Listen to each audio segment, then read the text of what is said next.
Hey, Hi. How we doing? We're doing it. Mr. Bradley, how are you? Mr. Signori, I'm well. Okay. We're here with the dogs, Philly and Delphi. You can't see them. Can't They're see out them, there. but they are here, and they're happy to be here.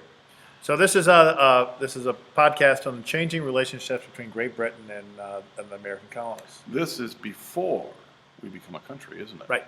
Okay. Right. So we're going to talk about something called the Royal Proclamation of 1763, and it will forever change the relationship between Great Britain and the American colonies. Forever! Dun, dun, dun. All right, so life before the French and Indian War. I'll take this one. I'll Okay. take the first two, and you take the last two. All right. So life before the French and Indian War. What was the relationship like? Well, it was good. The relationship between Great Britain and the American colonies was really good. You know why? Everybody was making money, Mr. Bradley. Well, when Yeah. everybody makes money, it's Right. all good, right? It's all good. So there's a lot of money to be made, and so the colonists in the Great Britain were doing well. They were good trading partners, and they were loyal. They were still loyal to their king. At the time was King George the III. Third. Oh, yeah, he's Right. kind of a goofy guy. So good. They had a good relationship. Now up here, this is the map I put up here. See this area here? You know what we call this area? The Ohio Valley. That's right. Yes! That's right. You got it. So why did that? We have to talk about something called the French and Indian War, which is a misnomer. Right, because it really wasn't between the French and the Indians. In fact, they were on the same side. Some of them were. This is really about the British and the French. Right, right. So what is this thing?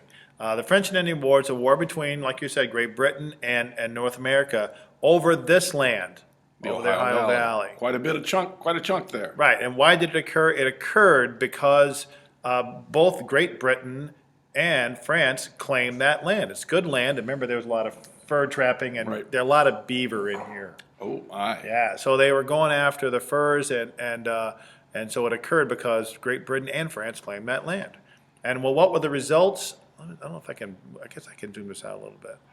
Can I do that? Oh, look at what I can Look do. at that. What were the results? Well, Great Britain will win this war eventually, and France will lose all land holdings in North America, even in Canada.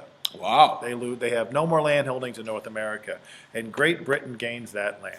Well, that they sounds gain Ohio. great, but It's going to lead to problems. it is going to lead to problems. So, why don't you explain what the problems were and how Great Britain and Parliament tried to solve it? All right.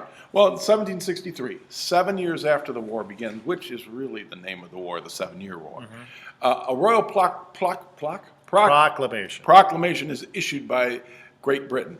And Parliament issues this and states to keep the peace between the colonists and the Native Americans, they're going to organize Great Britain into an American empire. Right. So this is the goal, is to keep the peace, keep the Native Americans here, the colonists here, and never the two shall meet. Now, I would think the Native Americans would like this. Well, they didn't like this. The Native Americans would, I would think, because that keeps the colonists from invading into their land. Any further, Right. they've already started to be pushed back. So some of the Native Americans, the Native Americans that fought with Great Britain were actually probably happy. with Right, this. because Yeah. it gets some of their land back, they hoped. And the colonists probably wouldn't like this because it's going to restrict their movement. Right, because they can't cross the line anymore. Okay. Well, what's the line? It's the imaginary line that divides the Appalachian Mountains, that keeps them separate. Now, is there an actual line that divides the I don't Appalachian know. Mountains? I was wondering about that just the other night. I was thinking about it because I think about these things.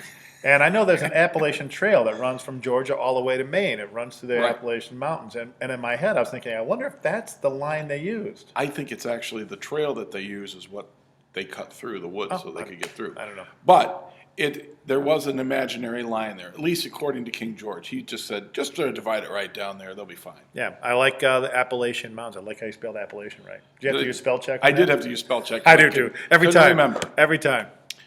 Well, with this comes some problems.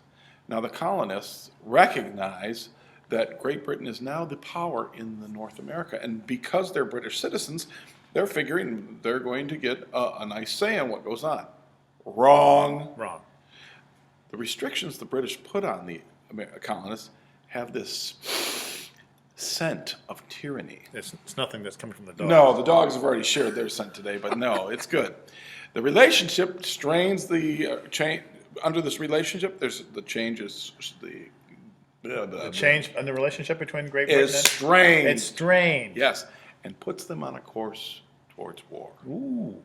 and independence. Dun, dun, dun. We don't know if they're independent yet. We Right. haven't got that So far when in we, history. so when we look at this, when we look at the, what we said, the changing relationship, it is. So for the first time, we see Great Britain sort of using its power, using its authority on the colonists without their consent on something, and that's going to be a key statement and a key idea as we start leading towards Right. independence. Right. That's it. Yeah. See ya. Bye.